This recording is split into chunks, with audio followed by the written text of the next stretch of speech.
kesempatan kali ini saya akan coba menjelaskan terkait model perencanaan pengembangan sistem tenaga listrik yang saya ambil dari buku Pak Zuhal. Kita langsung saja masuk ke outline-nya. Di sini ada dua model besar. Yang pertama model perencanaan untuk menentukan biaya terendah, dan yang kedua adalah model perencanaan dengan tujuan majemuk. Untuk yang pertama itu adalah model perencanaan untuk menentukan biaya terendah, di mana permasalahannya adalah bagaimana seorang perencana itu bisa menentukan suatu investasi yang optimum untuk menghadapi kebutuhan beban yang terus bertambah dan meningkat secara tajam dibandingkan dengan kebutuhan biayanya yang sangat besar, dengan mempertimbangkan berbagai kendala teknis ekonomis maupun keterbatasan sumber daya energi yang tersedia. Nah, tugas dari perencana sendiri adalah menentukan suatu konfigurasi pengembangan kapasitas dan operasi pembangkit tenaga listrik yang optimal untuk menghadapi perkiraan kebutuhan beban listrik di masa yang akan datang. Nah, berbagai alternatif kebijaksanaan investasi itu sebenarnya menyebabkan berkembangnya model-model matematis dalam perencanaan jangka panjang di sistem tenaga listrik.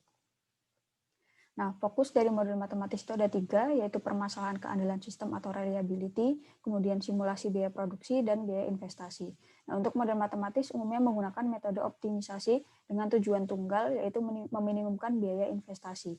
Nah, pada tahun 1957, Massey dan Gibrat ini dengan menggunakan linear programming, dengan memformulasikan program investasi untuk meminimumkan biaya total yang terdiri dari biaya modal dan biaya operasi dengan menggunakan rumus sebagai berikut. Nah, kendala yang terjadi dalam menentukan optimisasi pengembangan kapasitas dan optimisasi jadwal operasi ada 5, yaitu kendala kebutuhan daya, kendala operasi pembangkit, kendala ketersediaan atau availability energy, kendala percepatan pertumbuhan atau rate of growth, dan juga kendala sosial politik. Nah, metode dan teknik yang digunakan untuk memecahkan persoalan optimisasi sebenarnya ada bermacam-macam. Beberapa di antaranya akan dikelompokkan dan digabungkan sebagai suatu usaha untuk melihat state of the art dari model-model perencanaan sistem pembangkit yang ada pada saat ini. Nah, untuk model simulasi yang ada 2, yang pertama adalah simulasi iteratif. Prosedur simulasi iteratif ini merupakan suatu metode yang paling langsung dan jelas untuk memecahkan persoalan optimisasi. Dalam menggunakan metode ini, terlebih dahulu kita diharuskan untuk menjabarkan semua alternatif pengembangan yang direncanakan secara deterministik dan juga kronologis. Kemudian dengan memakai pendekatan Lagrangian multiplier, dilakukan simulasi biaya produksi dari masing-masing alternatif pengembangan, sehingga pada akhirnya diperoleh alternatif yang mempunyai biaya total paling rendah. Nah, bersamaan dengan perkiraan biaya tersebut, juga didapatkan informasi lain seperti keandalan sistem serta faktor-faktor faktor kerja pembangkit yang terkait dengan strategi atau rencana pengembangan tertentu. Nah, usaha yang diperlukan untuk mensimulasikan semua alternatif sebenarnya sering berada di luar batas-batas waktu dan biaya yang mungkin terjangkau oleh para perencana. Makanya pada saat menggunakan metode ini, perencana itu harus mampu melakukan penilaian sehingga simulasi hanya dilakukan terhadap kemungkinan-kemungkinan pengembangan yang dianggap paling baik saja.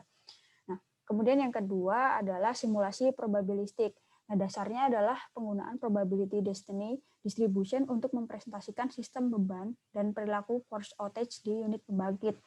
Nah, hasilnya adalah suatu fungsi probabilitas kumulatif yang mengandung informasi seperti apa yang terdapat pada kurva lama beban, atau di sini kita sebut dengan KLB. Nah, dengan membagi secara berurutan kebutuhan energi yang direpresentasikan oleh KLB ini kepada unit-unit pembangkit secara berlawanan dari urutan biaya pembangkitnya, di mana biaya pembangkit ini dipilih dari pembangkit dengan harga termurah, maka akan diperoleh indikator yang menyangkut produksi energi dari masing-masing unit. Nah, bersamaan dengan itu diperoleh juga informasi mengenai loss of load probability atau LOLP yang menunjukkan probabilitas jumlah kemungkinan belum melayaninya permintaan secara sepenuhnya. Kemudian pengembangan sistem pembangkit dengan model-model simulasi yang tadi sudah saya jelaskan itu umumnya menggunakan algoritma optimisasi tahun demi tahun atau 1 year at the time. Nah, dalam keadaan itu pengembangan sistem dilakukan melalui simulasi biaya produksi yang akan menghasilkan optimisasi biaya terendah dengan sifat lokal. Artinya tidak ada jaminan bahwa lokal optimum ini bila digabungkan bersama dalam suatu periode perencanaan jangka panjang akan menghasilkan global optimum atau total problemnya. Nah, model dynamic programming yang kedua. Nah, Pada dasarnya prinsip optimisasi menurut formulasi Bellman di tahun 1957 itu menyatakan bahwa suatu kebijaksanaan optimal mempunyai suatu ciri bahwa apapun kondisi awal dan keputusan awal yang ditentukan, keputusan selanjutnya harus merupakan kebijaksanaan optimum yang menjadi akibat dari keputusan mula yang diambil.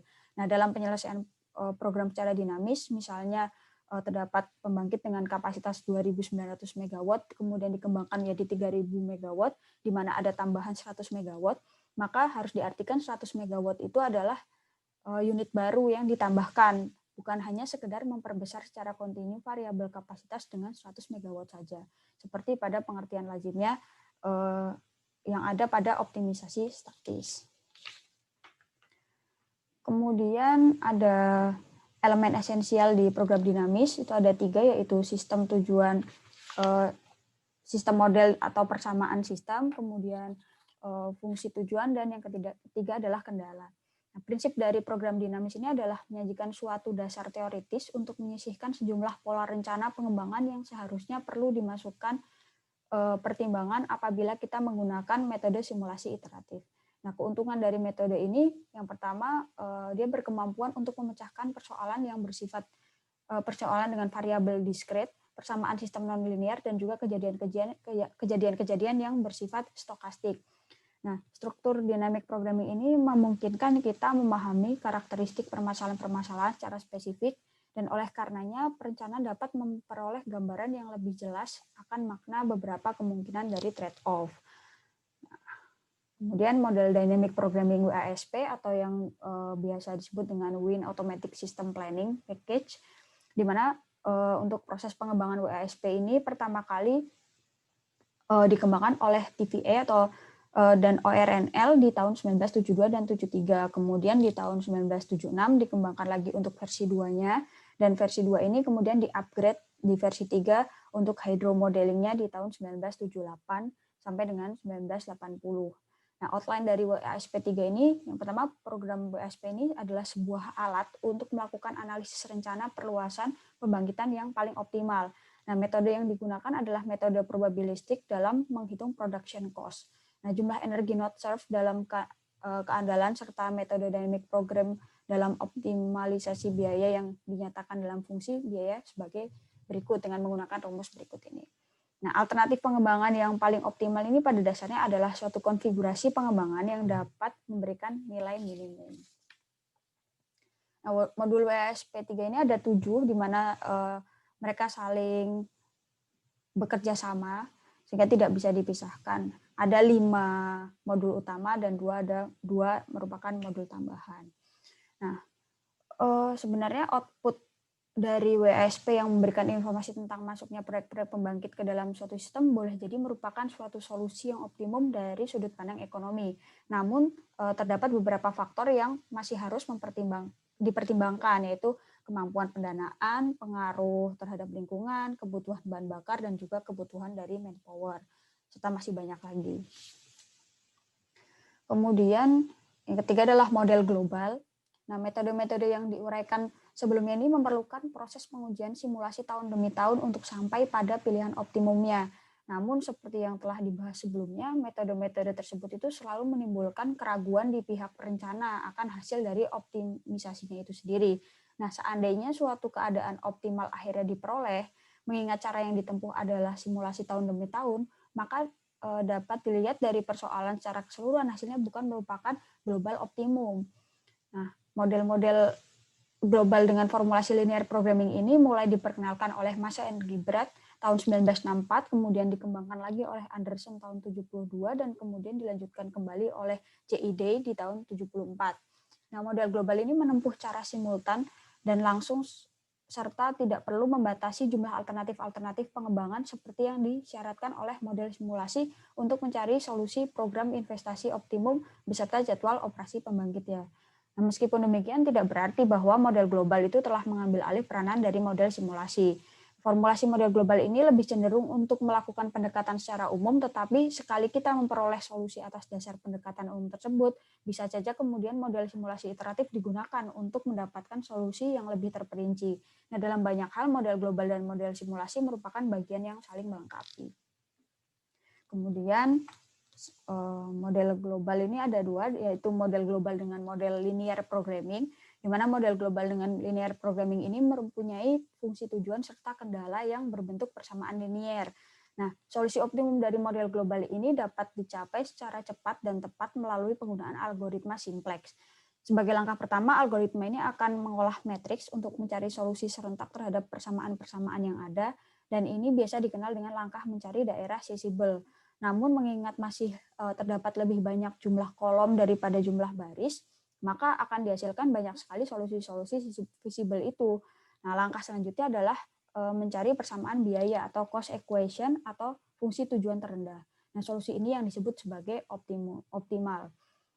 Nah, kesulitan dalam penggunaan model-model linear programming itu adalah besarnya jumlah kendala yang terlihat pada formulasi persoalan pengembangan sistem tenaga listrik. Nah, besarnya jumlah kendala tersebut akan sangat mempengaruhi waktu berhitung dari suatu sistem komputer. Kemudian yang kedua, model global dengan metode non-linear programming. Nah, di tahun 1960, di mana pada saat itu program komputer baru saja sanggup menyelesaikan persoalan dengan kapasitas maksimum tidak lebih dari 200 kendala, model global dengan formulasi non-linear programming ini dirasa sangat diperlukan. Nah, kemudian pada tahun 1969, Philip dan teman-temannya ini mengembangkan model non-linear programming di Inggris yang pemakaiannya masih diteruskan sampai pada saat Pak Zuhal menuliskan buku ini. Nah, jadi ide pengembangan model non-linear programming ini yang utama adalah mengatasi persoalan besarnya jumlah kendala yang terlibat, dan hal ini dilakukan dengan cara mengatur urutan pembangkit-pembangkit yang akan diikutsertakan dalam sistem secara urutan prioritas dan input datanya. Nah, dengan demikian urutan jadwal operasi telah ditentukan terlebih dahulu dengan memeriksa biaya operasinya sebelum dimasukkan ke dalam program komputer. Nah, cara ini memungkinkan pengurangan jumlah kendala, mengingat semua variabel operasi dan segala yang menyangkut keandalan kapasitas pembangkitan telah dipenuhi secara implisit, dan karena itu dapat dilepaskan dari formulasi program komputer. Nah, kemudian yang kedua adalah model perencanaan tujuan majemuk. Untuk pengertian kriteria majemuk sebagai vektor fungsi sasaran ini membawa dimensi baru di bidang model sistem analisis. Nah, model matematis dengan kriteria majemuk itu pada dasarnya adalah suatu proses keputusan dengan cara-cara argumentasi logis untuk menyisihkan sebagian dari kemungkinan-kemungkinan keputusan yang jumlahnya banyak untuk memperoleh satu keputusan terbaik yang dapat diterima. Nah, dengan kata lain, optimisasi kriteria majemuk tidak akan menghasilkan solusi optimal yang unik, dan disinilah peranan dari pengambil keputusan menjadi penting artinya, karena dia tidak perlu terlebih dahulu melakukan trade-off di antara tujuan-tujuan, sasaran-sasaran, ataupun kriteria-kriteria yang akan dioptimisasikan itu. Nah, perencanaan dalam tujuan majemuk ini menyebabkan solusi yang dihasilkan berbentuk alternatif-alternatif yang kemudian perlu dievaluasikan oleh pengambil keputusan sebelum dia memperoleh solusi terbaik di antara alternatif-alternatif tersebut, karena cirinya tidak mengenal ukuran tunggal.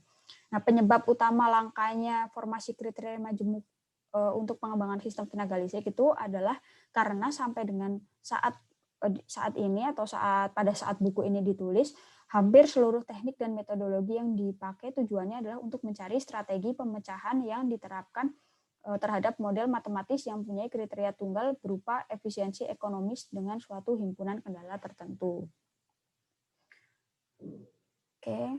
Nah, seperti yang telah dijelaskan pada bab 1 di bagian 1 di buku Pak Zuhal, suatu sistem pembangkit tenaga listrik ini mempunyai peranan yang besar untuk melaksanakan kebijaksanaan diversifikasi, khususnya dalam rangka memaksimumkan penggunaan batu bara, karena kemampuannya mengkonversikan aneka ragam sumber daya energi primer.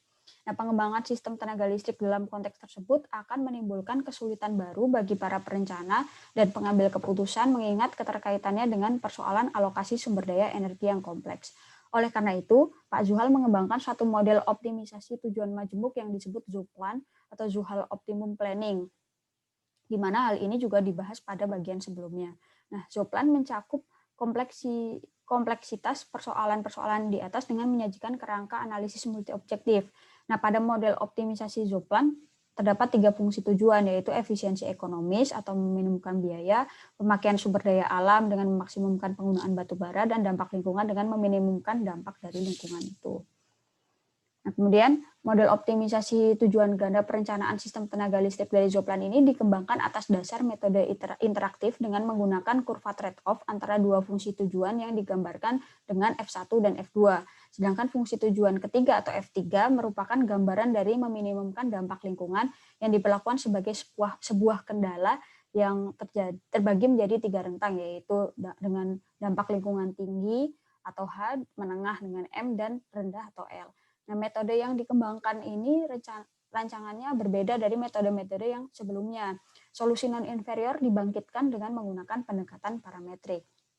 Nah, ini adalah kurva trade-off yang tadi saya maksudkan, di mana persoalan dalam studi ini adalah meminimumkan biaya total F1 dan memaksimumkan penggunaan batu bara atau F2, sehingga kurva trade-off yang dihasilkan adalah seperti gambar berikut ini, dengan F3 merupakan tujuan meminimumkan dari dampak lingkungan.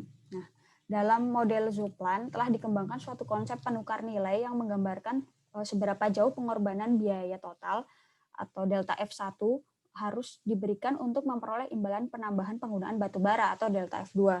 Dan faktor penukaran nilai tersebut disebut dengan faktor gamma yang dapat dipandang sebagai sebuah biaya penalti akibat berkurangnya penerimaan devisa negara.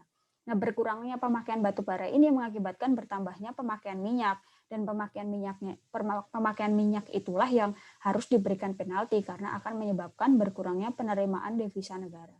Artinya, sampai batas-batas tertentu, si pengambil keputusan akan cenderung untuk memberikan nilai yang lebih besar pada pemakaian batu bara atau F2-nya tadi, karena dapat menghasilkan devisa meskipun harus mengorbankan biaya rupiah yang lebih besar atau F1, mana disebut self-evident. Nah, model multi-objektif multi-region linear programming dari Zoplan lebih menonjolkan pada aspek pemahaman analisis sistem daripada yang menyangkut detail operasional. Maka Zoplan dapat juga disebut sebagai model multi-objektif linear programming global.